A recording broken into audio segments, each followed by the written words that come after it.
Buongiorno cari amici e benvenuti anche oggi nel canale vostro Marietto Veneziano. Oggi parlerò delle forme pensiero. Cosa sono queste forme pensiero? Che sono tipo degli elementali, o potrebbero essere anche definiti elementali, ma in questo caso qua sono un po' più leggerini e le chiameremo forme pensiero. Ma prima di fare questo, il vostro Marietto Veneziano vi chiede di iscrivervi nel canale YouTube di The Garden, nel canale YouTube di Marietto Veneziano, di venirci a trovare nei nostri gruppi Facebook e anche in Telegram, dove in Telegram ogni lunedì sera alle 20:30 il Degale Marietto Veneziano coadiuvati da Milas tengono un percorso esoterico gratuito. E se avete qualche commento da fare, qualche richiesta, potete pure scriverla qui sotto la descrizione nei commenti. Bene cari amici, parliamo un po' di queste forme di pensiero che vivacchiano intorno a noi.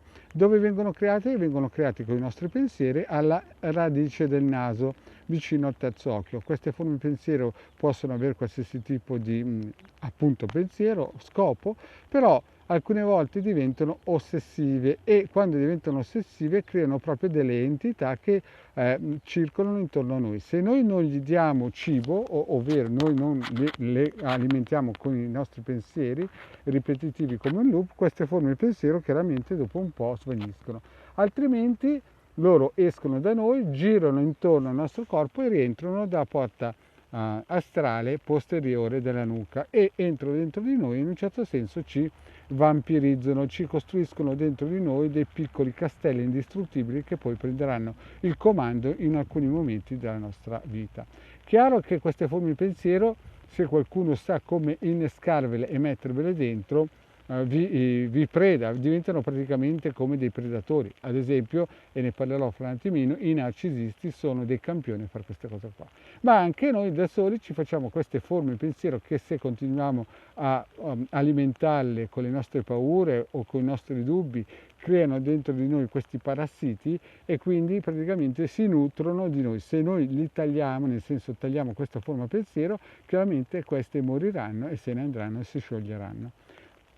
Invece, come dicevo prima, se noi abbiamo già un'attitudine al vittimismo, se noi abbiamo già una predisposizione a creare queste forme di pensiero in modo ossessivo, i narcisisti poi se ci trovano o vi trovano in un certo senso hanno gioco facile, perché riescono a creare, senza che voi ve ne rendiate conto, delle vostre forme di pensiero dentro di voi e voi a quel punto lì praticamente vi autoalimentate un castello di sabbia dentro di voi e praticamente restate schiavi di questa situazione. Allora i casi sono due: o si taglia il pensiero e non ci si pensa più, oppure si va anche nel sito capitano.altervista.org e si guardano i vari circuiti che danno appunto la possibilità di tagliare questi pensieri perniciosi o queste larve, perché poi a un certo punto diventeranno larve, oppure si fanno dei riti anche operativi, oppure si lavora proprio sull'autostima, nel senso, se il caso è dato da un narcisista, allora l'unica soluzione è proprio quella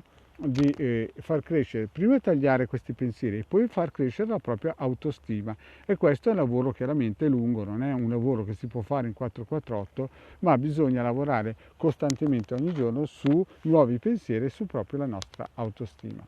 Chiaro che dal dire al fare c'è sempre in mezzo il mare, quindi è una cosa importante, è una cosa da sapere che esistono queste forme di pensiero e queste forme di pensiero possono prendere proprio la forma di parassiti astrali importanti, quindi attenzione a pensare ripetitivamente a cose negative.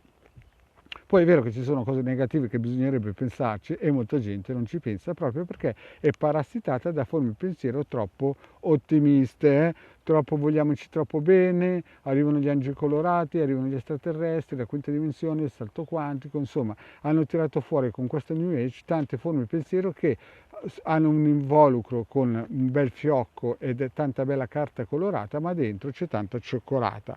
Bene cari amici, il vostro Marietto ha finito questa micro pillola sulla forma pensiero, vi ringrazio di avermi seguito fino qua, vi chiedo, se non avete ancora fatto, di iscrivervi al canale di Legale Marietto Veneziano e di venirci a trovare nei nostri gruppi Facebook. Grazie cari amici e alla prossima, ciao!